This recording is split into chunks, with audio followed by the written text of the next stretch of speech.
Komm, so, komm, warte. Oh Gott, es wackelt, Maro. Es wackelt. Geh vor, geh vor. Hallihallo, liebe Campinghelden. Herzlich willkommen auf eurem Campingkanal. Bei Hauptsache weg. Ja, wir befinden uns jetzt hier bei einem Wohnmobil-Gebrauchtwagenhändler und sind auf der Suche nach einem Wohnwagen oder wollen uns Inspiration holen, was für uns in Frage kommen würde. Hauptsache los, Hauptsache fort, Hauptsache raus, ein neuer Ort, Hauptsache weg, einfach nur frei. Die Sonne ruft, wir sind dabei, Hauptsache weg. Es ist gerade mal Januar. Und im Januar wissen wir, dass die meisten Wohnmobile reingehen bei Wohnmobilhändlern und wieder rausgehen, also verkauft werden. Und deswegen schauen wir jetzt mal hier. Es ist ein sehr großer Wohnwagenhändler. Wir haben uns gerade drinnen an der Information ein paar Wohnwegen rausgesucht und haben ein paar Schlüssel. Wo sind die Schlüssel? Hier sind die Schlüssel. Und das werden wir uns jetzt alles mal anschauen. Wir gehen von Wohnwagen zu Wohnwagen jetzt rein.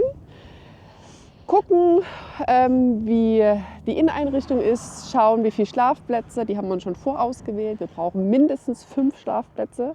Und ob das als Großfamilie dann überhaupt praktikabel ist. Genau. Und wir haben einen Spruch gehört, reinkommen und wenn man sich wohlfühlt, dann ist das dieser Wohnwagen. Auf den Preis muss man natürlich auch achten. Wir haben jetzt eine Preisspanne zwischen 15.000 und 28.000 gewählt. Mal schauen, was uns da erwartet. Hier 153, der Bürstner. So, mal schauen, ob der Schlüssel passt. Oh mein Gott, das ist windig. Mit Baby ist schwer rein. Gib mir mal einen Schubs. Also wie viel kostet das? 16.000? Im Bürstner Premium 485 KT. Halt, was uns fehlt, ist die Rundsitzgruppe. Wir sind einfach für 6 Personen, ist das einfach zu eng. Wenn wir zu 6 hier sitzen, das funktioniert nie. Der hat einen Mover, eine Gasheizung. Aber ich muss mal ganz ehrlich sagen, ich kann mir das hier nie vorstellen zu 6. Ein bisschen zu eng, oder? Also ich glaube, wir finde bräuchten definitiv mehr Platz in der Länge her. Aber der Kühlschrank ist auch zu klein. Ich meine, man könnte jetzt noch ein Gefrier oder... Nee, der ist zu klein. Man könnte jetzt noch so eine Gefrierbox kaufen. Hier hat er noch eine Staumöglichkeit, dass man das Bett quasi umklappen kann, dass man Fahrräder etc. reinstellen kann. Aber das ist schon noch ein zweites Bett, ne? Ja. Guck mal, das kannst du, aber das ist cool. Das kannst du zumachen. Das habe ich bisher noch bei keinem Wohnwagen gesehen, dass du das so als Schrank zumachen kannst. Also, mir ist er zu klein. Und ich fühle mich hier nicht wohl, so wie man das sagt. Man muss reinkommen und sich wohlfühlen. Zu 6 hier, wenn es wirklich draußen regnet und ist das definitiv nichts. Obwohl ich ihn für den Preis cool finde, muss ich sagen. So, der nächste Ado. 522 UP. Mit Markise. Oh Gott. Boah. Das fängt ja schon damit an, dass ich gar nicht zur Tür reinkomme. Die Rundsitzgruppe ist geil, Panoramadach. Ja, sie hat gesagt, hier hinten können dann 2 schlafen und hier vorne müssen dann halt 3 schlafen. Aber das sind wir bloß zu 5. Wir sind ja 6. Aber es ist schon sehr klein. Der Boden ist nicht schlecht. Eine Heizung hat er. Was ist das? Oh, wow. Der hat was. Was ist das hier? Aha, das Geheimversteck. Jetzt kommen die Süßigkeiten Muss rein. er bloß das Push-Up drücken, muss er bloß das Push-Up kratzen, damit jemand weiß, dass die Süßigkeiten hier hinten versteckt sind. Ganz normales Lattenrost. Die Matratzen sind auch schon ein bisschen älter, aber die könnte man ja austauschen. Es ist ja so Adria-Style, dass man in der Toilette einfach das Waschbecken hier so wegklappen kann. Zack. Also man sieht, dass der auf jeden Fall schon ein paar Kilometer hinter sich hat oder sehr oft in Benutzung war. Also man sieht überall die Gebrauchsspuren. 10 Jahre ist der jetzt alt. Das ist schon... Oh, es knackt auch überall. Also entweder hat das was mit der Kälte zu tun, bloß mehr Schlafplätze bräuchten wir. Aber mir gefällt wirklich dieses Licht hier. Es ist hell, es ist freundlich, wenn du hier reinkommst. Ja. Und wir können stehen. Wir sind relativ große Menschen. Schau mal hier, das ist auch nicht schlecht. Zack, zack. Ja, Fenster in der Tür ist nicht schlecht, das stimmt. Aber auf den ersten Blick ist das jetzt nie meins. Der Adria hat einen Mover und ich glaube, das ist auch sehr gut, einen Mover zu besitzen. Wichtig ist, dass wir in den Wohnwagen reinkommen, dass wir uns wohlfühlen. Und es ist besser, also mir gefällt das mit der Lichtoptik hier, mit der Rundsitzgruppe. Also ich glaube, ich möchte gerne einen Wohnwagen oder wir wollen einen Wohnwagen mit Rundsitzgruppe haben. Da haben wir einfach mehr Platz, gerade weil wir Frühling und Herbstcamping auch machen wollen. Und ja, ich denke, Rundsitzgruppe und halt mehr Schlafplätze. Gehen wir weiter. Wir haben noch einige Schlüssel. Bürstner hatten wir, 153, 181, 908.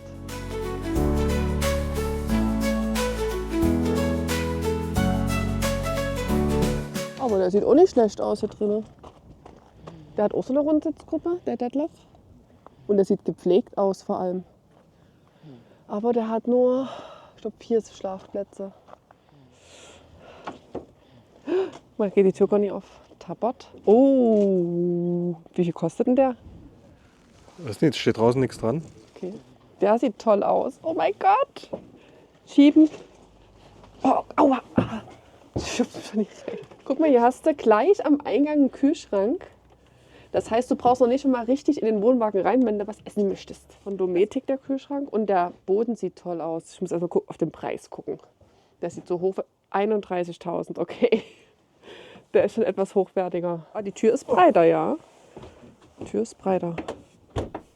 Ach, hier, das ist mit Ausschnitt, weil hier hinten die Küche ist. Ja. Guck mal. Machst du dann hier so rein.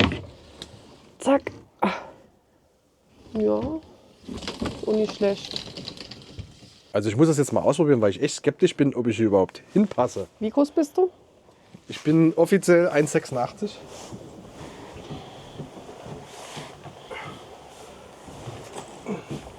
Tschüss mal so. Ja gut, das täuscht. Doch, das geht. Hätte ich jetzt gar nicht gedacht.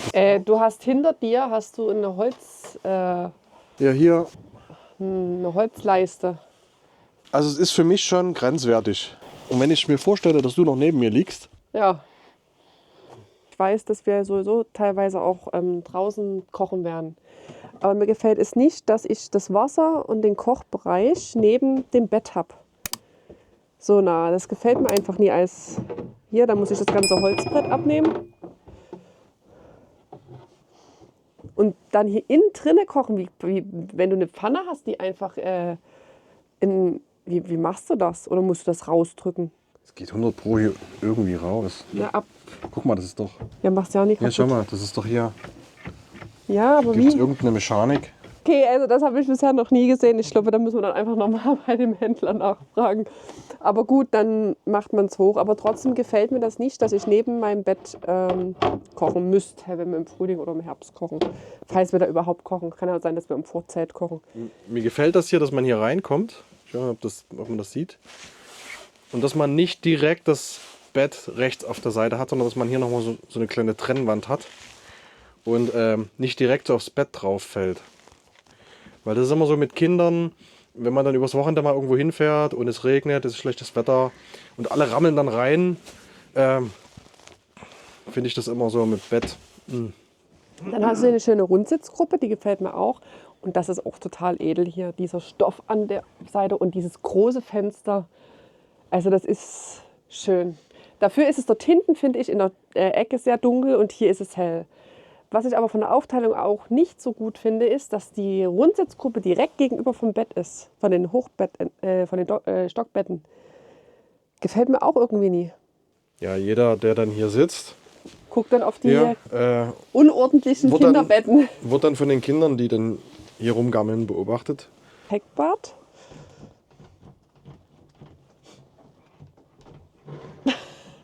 Also, na gut, das hat was damit zu tun, wahrscheinlich, weil der Wohnwagen schräg steht.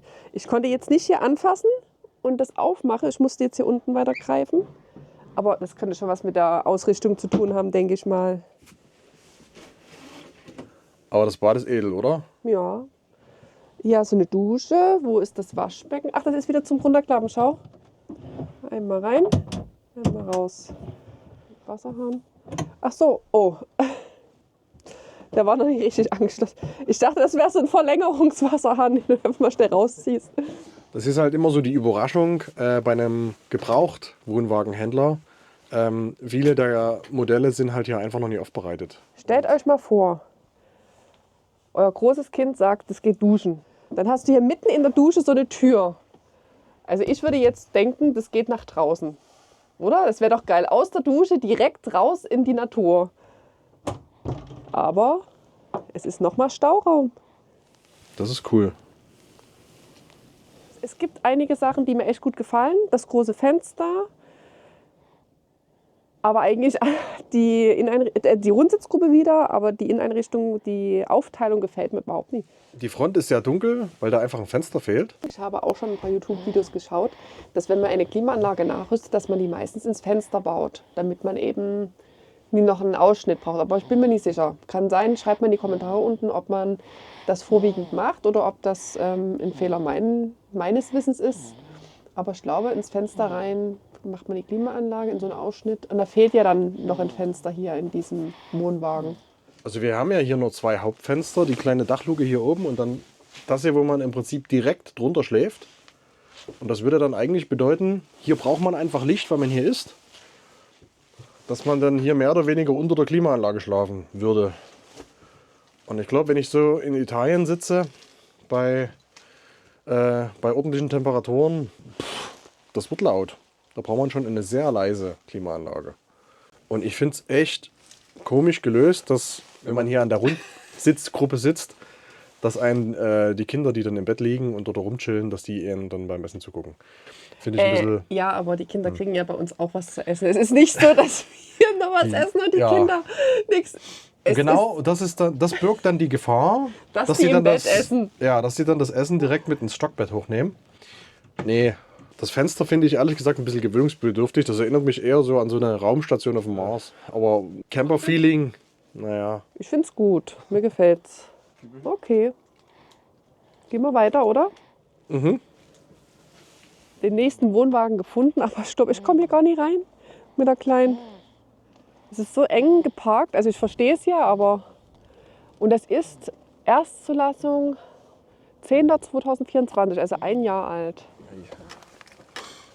Gasanschluss, City-Wasseranschluss. Ich habe keine Ahnung, wie ich... Du musst mal den Schlüssel nehmen.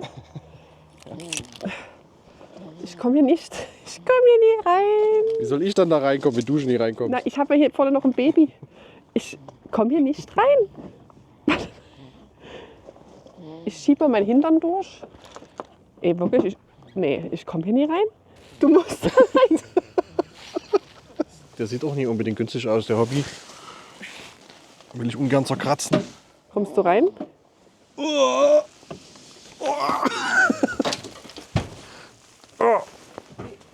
Powergriff. Warte, ich komm. So komm ich. Warte. Ich habe. Nee, Komm hoch. Komm. warte, ich muss erst umgreifen. Oh mein Gott. Nee. Wow, ist das geil. Oh, ist das geil. Oh, ist das, guck mal. Der ist edel. Ja, guck mal. Und vor allem für 28.000. Ja. Eine übelst tolle Küche.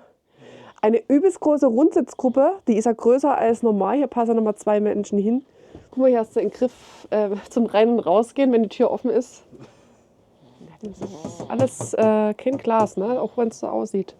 Also ich muss sagen, das gefällt mir, hier so an dem Tresen zu stehen und dann meine Familie zu fragen, was wollt ihr denn alles? Wollt ihr einen Schokoshake? Wollt ihr was zum Grillen? Wollt ihr einen Joghurt? Aber wer sagt, dass ich das überhaupt mache mit dem Essen? Du hast überall Stauraum. Der Kühlschrank, neuwertig sieht man, von Dometic. Ja, vor allem hoch und eine Menge passt rein. Ne, die ganzen Fächer hier. Hier hast du eine Ablage, ist auch nicht schlecht. Kannst ja auch zumachen. Also ich glaube, wenn wir zu viert wären, dann wäre das perfekt. Also die Küche, ich liebe ja so eine Küche im Wohnwagen, aber ich habe ja gehört, dass man die Küchen selten benutzt in den Wohnwegen. Das werden wir dann erfahrungsgemäß euch mitteilen, wenn wir dann einen eigenen Wohnwagen besitzen. Hier ist das Bad. Okay. Oh mein Gott. Komme ich auch wieder nicht doof mit Baby? Guck mal, die Dusche ist geil. Oh Gott, es wackelt, Margot. Oh, nee, wirklich jetzt. Ich habe Angst. Ist der fest? Ist der festgemacht? Glaub nie. Es wackelt. Geh vor, geh auf die andere Seite. Wir haben wirklich gerade geschwebt für einen kurzen Moment. Oh mein Gott. Also wenn du jetzt nur zu viert wärst, wäre das... Das wäre, glaube ich, ein schöner Wohnwagen. Die Küche ist auch von dem Bett ein Stück weit weg. Da ist ein Zwischengang. Und das Bad hinten fällt nicht so auf, weil du hast diese kleine schmale Tür und du erwartest nicht, dass dort hinten noch ein Bad ist. Das gefällt mir echt gut. Also wir haben jetzt noch einen Wohnwagen, den wir uns anschauen. Ich glaube, bisher war für mich jetzt nichts dabei, nichts Passendes dabei. Wie ist es bei dir? Aber ich habe irgendwie immer das Gefühl, dass die Dinger einfach zu kurz sind. Braucht einen längeren. Ja, also selbst mit der Breite komme ich klar. Ich glaube, das ist jetzt keine 2,50, ne? Das wird hier 2,40 oder so sein. Aber man hat irgendwie das Gefühl immer, es fehlt irgendwie hinten in der Länge noch was. Mit einem großen Schritt ist rauskommen besser.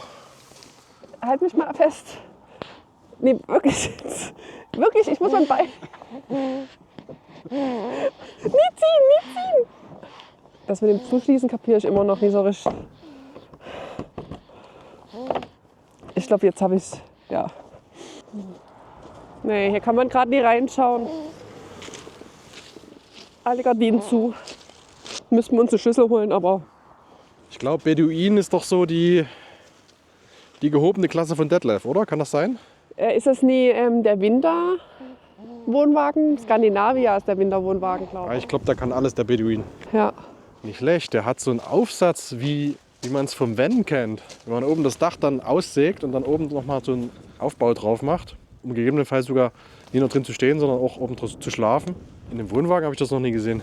Ich bin der Meinung, wir gucken uns jetzt nur die Wohnwege von drinnen an, weil wir müssen da reinkommen und uns wohlfühlen. Und wenn wir uns schon nie wohlfühlen, brauchen wir auch nie von außen den Wohnwagen anschauen, ob der noch gut in Schuss ist. Weil zum Beispiel hier, der ist schon mal irgendwo angeeckt. Und hier wurde auch schon mal ausgebessert. Ich glaube, das ist das, was man als nächstes schaut. Wenn der Wohnwagen von innen gefällt, schaut man mal nach außen.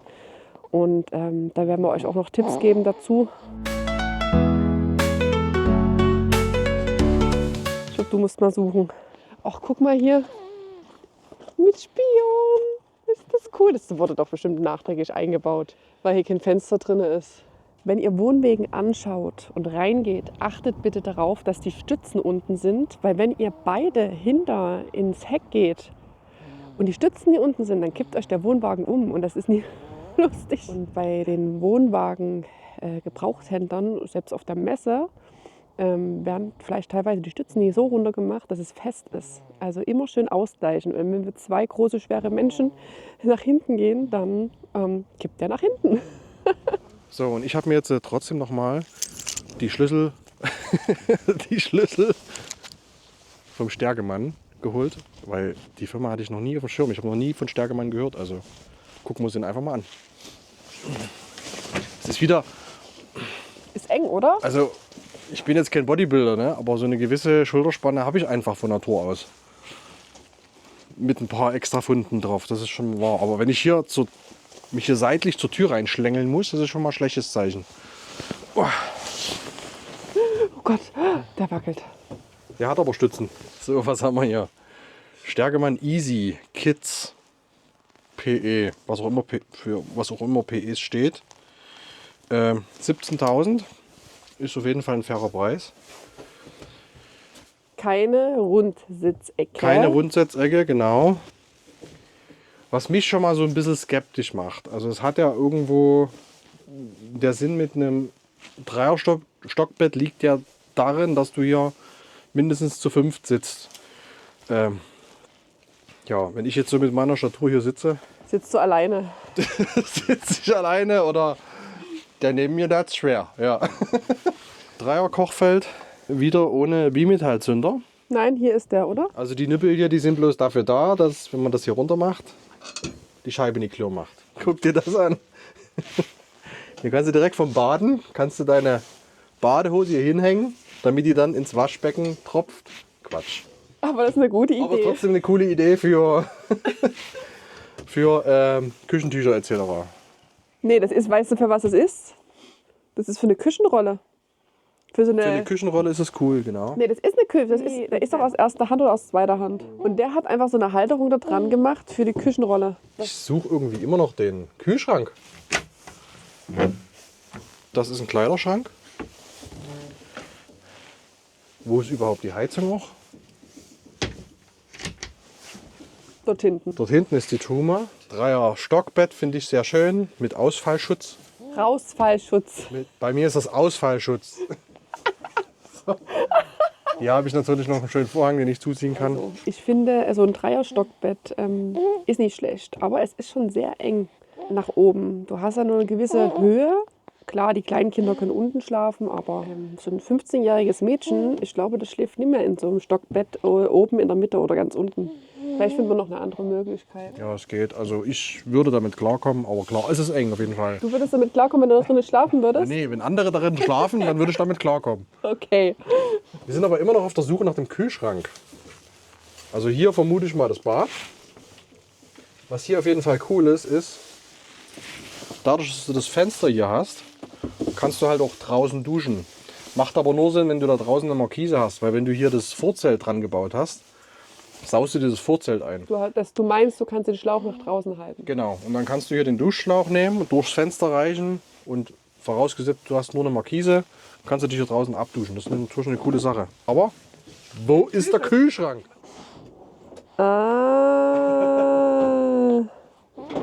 Okay, das kannte ich auch noch nicht. Also ist auf jeden Fall eine coole Idee, dass der Kühlschrank in so einem Schieber horizontal ist, habe ich so noch nie gesehen. Man merkt, da ist jetzt gerade so viel Gewicht drin gewesen. Schon vorher bei dem Vorbesitzer, dass der Schieber einfach sich ein bisschen verrenkt oder verformt hat und der einfach nicht mehr richtig rausgeht. Also das muss definitiv zur Aufbereitung. Hier hat man das Bett, da kommt man gleich rein. Also ich muss sagen, das gefällt mir trotzdem immer noch nicht. Wenn du reinkommst und gleich das Bett auf der rechten Seite hast. Ist vielleicht was anderes, wenn hier noch eine kleine Wand drin ist, so wie bei dem anderen Wohnwagen, den wir gesehen haben. Es ist nicht das Optimale, was ich mir vorstelle. Jeder dritte Wohnwagen hat das Bett immer gleich auf der rechten Seite, wenn man reinkommt. Und ich finde es so viel cooler, wenn da eine Sitzecke ist oder wenn da eine Küche ist etc. Weil wenn du am Wochenende wegfährst und Kinder dabei hast und das Vorzelt nie erst aufbaust und es regnet, dann marschieren die alle direkt so, wie sie sind, vollgeschlammt und vollgesudelt in deinen Wohnwagen rein. Und da bietet sich das Bett natürlich wunderbar an, um dort alle möglichen Sachen abzulegen. Also ich bin da absolut kein Freund davon, dieses Bett da immer am Eingang zu haben. Ich würde euch trotzdem empfehlen, wenn ihr noch nie einen Wohnwagen gekauft habt oder noch nie einen Wohnwagen besessen habt, geht mal zu so einem Wohnwagenhändler und betretet einfach mal diese Wohnwagen, um ein Gefühl dafür zu kriegen, was es für Aufteilungen gibt. Hochbetten, Stockbetten, Hubbetten gibt es und auch von den Farben her, was euch gefällt und ob ihr euch überhaupt vorstellen könnt, einen Wohnwagen gebraucht zu kaufen oder nur einen Neuwagen. Es geht ja auch um das Finanzieren dann. Diese ganzen Zusatzleistungen muss man eben extra kaufen. Man bezahlt auf der Messe, glaube ich, nur das Grundgerüst und dann diese Pakete muss man halt dazu buchen. Und beim Gebrauchten, der vielleicht gerade 2, 3, 4 Jahre alt ist, hast du halt schon alles mit da drin.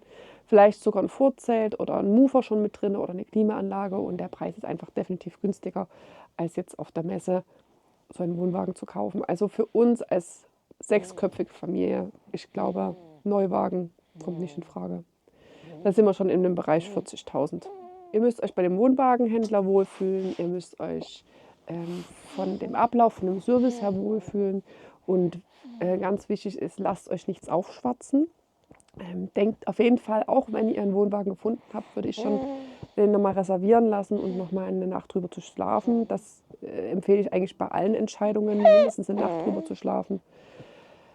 Wir brauchen heute keine Nacht drüber schlafen, weil wir haben bis jetzt keinen passenden gefunden. Aber ich gebe die Hoffnung nie auf. So, wir sind jetzt noch in einem Mainzberg Wohnwagen.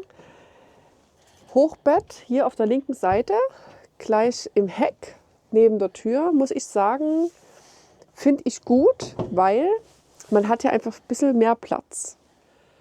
Und ja, man kann es ja auch zuziehen, ne, mit dem Vorhang, finde ich nicht schlecht. Dann, es ist immer schwierig, mit 6 Kindern brauchst du einfach Schränke. Und ich finde, die Wohnwagen haben zu wenig Schränke, zu wenig Stauraum.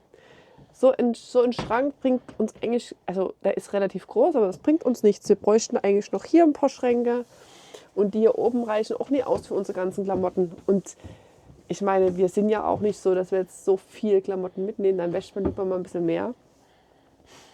Und eine Rundsitzgruppe ist ja auch nicht drin. Die Küche auf der Seite ist nicht schlecht. Hinten das Bett finde ich gar nicht so dumm. Also ich finde es gut, dass dort die Stockbetten sind, nur 2. Ich finde es gut, dass hier hinten das Bett ist und die Toilette und das Waschbecken ist hier auf der rechten Seite wieder. Es ist trotzdem zu eng irgendwie. Ich fühle mich hier nicht wohl, es ist mir zu eng. Ich kann hier wieder nie, hier ist mir das zu eng. Es ist einfach, ja, Bad, Toilette ist ja meistens immer überall dasselbe. Für 2,30 ist es relativ geräumig, finde ich. Aber trotzdem. Man hat auch aufgrund der Breite relativ wenig Platz, hier einen vernünftigen Fernseher hinzuhängen. Kühlschrank. Ja, ich brauche jetzt auch nie in die Kühlschränke gucken, weil es ist einfach, es geht nur um den Grundriss jetzt und der Grundriss ist mir einfach zu eng. Aber ich finde es gut, Stockbetten auf der Seite. Hier müsste eine Rundsitzgruppe hin. Das müsste ein bisschen geräumiger sein und dieses französische Bett hinten in der Ecke finde ich super. Wenn man da mit dem Baby mal sich hinlegt oder mit einem Kleinkind, also wahrscheinlich werde ich mit den 2 Kleinen da hinten schlafen, ist das wahrscheinlich schöner. Dann kann man hier auch mal zuziehen und hat seine Ruhe.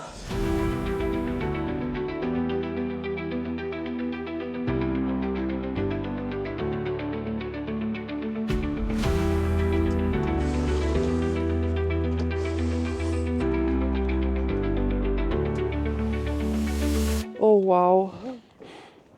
Oh, nee, es ist also ohne Treppe ist es schwierig hier reinzukommen. Wow. Sind die Stützen unten? Also wir sind jetzt in dem Hobby Prestige. Rundsitzgruppe rechts, gleich an der Front. Finde ich super. Küche. Ich liebe dieses Marmor. Ist wirklich toll. Aber es ist kein echtes, ne? Das ist wäre sonst zu schwer. Kühlschrank. Mega. Hier hast du das Bett in der Mitte und was ganz toll ist, hinten hast du jetzt die bzw. die Stockbetten mit Sitzgruppe. Ich gucke es mir mal schnell an. Hier ist keine Stütze unten, deswegen kommst du jetzt bitte nicht mit. Wow. Es ist schön, aber es ist eng auch mit der Sitzgruppe hier hinten. Welches Kind soll dort an dieser Treppe auf diesen Sitz dort sich setzen? Du klappst zwar den Tisch dann hoch, aber trotzdem. Dieses Modell kostet jetzt knapp 26.000 € und es ist schon beeindruckend, was man für diesen Preis alles so kriegen kann. Ne? Wenn man das Zugfahrzeug hat, dann ist das ein schöner Wohnwagen. Wirklich der höheren Komfortklasse. Ich finde auch den Grundriss mal außergewöhnlich, finde ich nicht schlecht. Aber es ist noch nie das, was wir suchen. Außerdem ist es ein Tandem und wir wollten eigentlich keinen Tandem haben. Ja, wir haben uns jetzt einen Eindruck geholt. Wir haben uns einige Modelle angeschaut. So richtig war noch nie der dabei, den wir uns wirklich vorstellen können. Ich glaube, wir werden auf jeden Fall noch mal auf die Messe gehen, auf die Reisemesse. Die ist gerade noch in Dresden. Es wird auf jeden Fall bei uns ein Gebrauchtwagen. Wir werden keinen Neuwagen kaufen, das ist klar. Als 6-köpfige Familie muss man auch den Preis schauen. Das ist halt immer schwierig. Also wenn du wirklich zu 6 bist, Ich meine, man kann nicht davon ausgehen, dass immer alle 6 mitkommen. Ja. Sag mal, die Große, die wird jetzt auch älter und 15. macht mal ihr Ding, genau. Aber trotzdem muss man irgendwie für alle Eventualitäten gewappnet sein. Ja, es wäre schon gut, ja, wenn es ein Modell wäre, mit dem man sich da irgendwie arrangieren kann. Der auf unser Auto Genau. passt, von der Schwere, von der Genau. Zuglast. Ja, von der Zuglast geht's ja. Also unser Auto kann ja 2,2 Tonnen ziehen. Ja, aber deswegen Genau. wird ein Doppelachser rausfallen. Ja. Definitiv. Doppelachser Tandem ist definitiv zu schwer. Ihr könnt ja mal in die Kommentare schreiben, was ihr euch für ein Wohnwagenmodell aussuchen würdet oder vielleicht schon ausgesucht habt. Vielleicht gibt es auch eine Großfamilie unter euch und sagt uns mal, was ihr für einen Wohnwagen habt. Genau, und ja, wir haben uns jetzt heute auf jeden Fall eine Menge Inspiration geholt und sind aber immer noch auf der Suche nach dem richtigen Modell für uns. Und dann würde ich sagen, Hauptsache weg. Ciao. Hauptsache los.